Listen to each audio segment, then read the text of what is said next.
everybody. My name is Paige Sanders, and I am an outreach worker for Mental Health Partners. Today, we will be talking about neuroplasticity and the 4 pillars of a healthy mind in our 3-part series of Everyday Mindfulness for Building Resilience.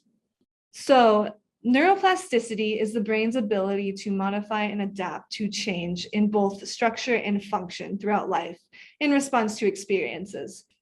So our brains can change remarkably in a short period of time. And by intentionally forming these mindfulness techniques or new habits of mindfulness, we are creating a space to tackle, face, and successfully overcome these obstacles in our life in stressful situations. So just know that your brain can change in a remarkable amount of time, and mindfulness can help that brain change. So what I mean from that is a lot of times when we are stressed out, our amygdala is on override. And our amygdala is a very, very tiny little part of our brain. But there's other parts of our brain region that can help during those stressful situations. So through using mindfulness, you're able to have that awareness, and then that's going to help your brain use different functions or regions of the brain in order to combat those stressful situations. So one of the psychologists that I love to read up on and just see what he's doing, because I find his research so relevant and helpful to me, is Richard J. Davidson.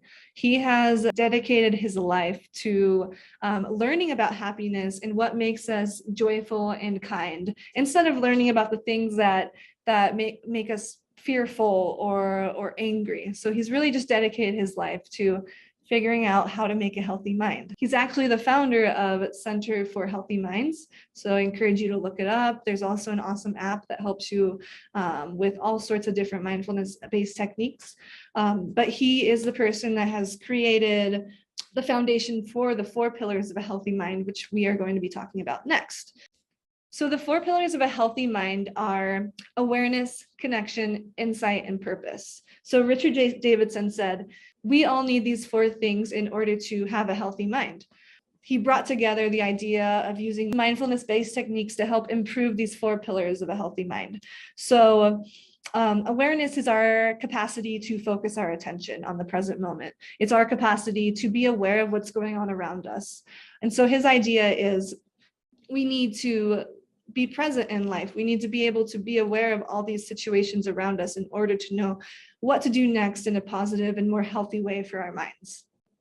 The second pillar, connection. This is about our qualities and relationships. The idea that we are humans and we seek to have those bonds that create kindness, compassion, happiness, and joy in us and for other people too. So as human beings, we're seeking to have those relationships, right? So his idea is with connection, being able to have those mindfulness techniques or activities that can help us improve on our connection and how we see people and ourselves is going to ultimately improve our relationships with other people and help us feel more positive and happy in life.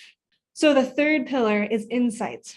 So insight, this is specifically insight into our narrative and our self-talk. So changing that relationship with our narrative and our self-talk if we need to. So his idea of this is just be aware of how you're talking to yourself and this, your self-talk. So the things that we tell ourselves about ourselves become the foundations of our behavior, because we start to believe them.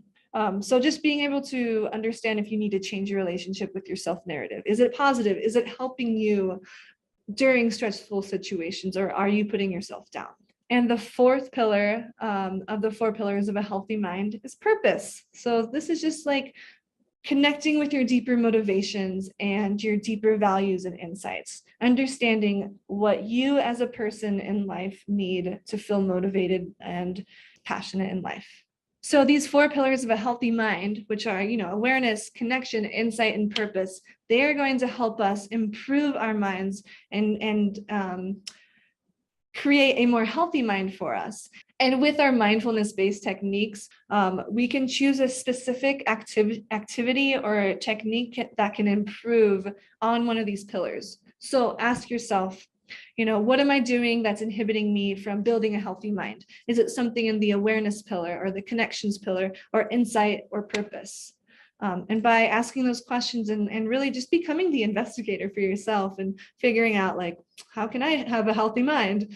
You can try these mindfulness-based techniques that are specific for those pillars. And by doing these techniques regularly and intentionally, you're going to start seeing an improvement and a change in how you see life or experience things. It's going to seem less exhausting and taxing and tiring. That's the goal here.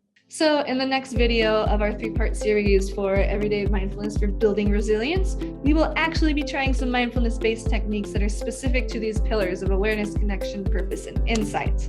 If you have any questions or comments, you can leave a comment below. Also in our description is our social media. We got live streams, Zoom events coming up. Check those out. Thank you so much for watching. Check out the next one, and I hope you have a wonderful day.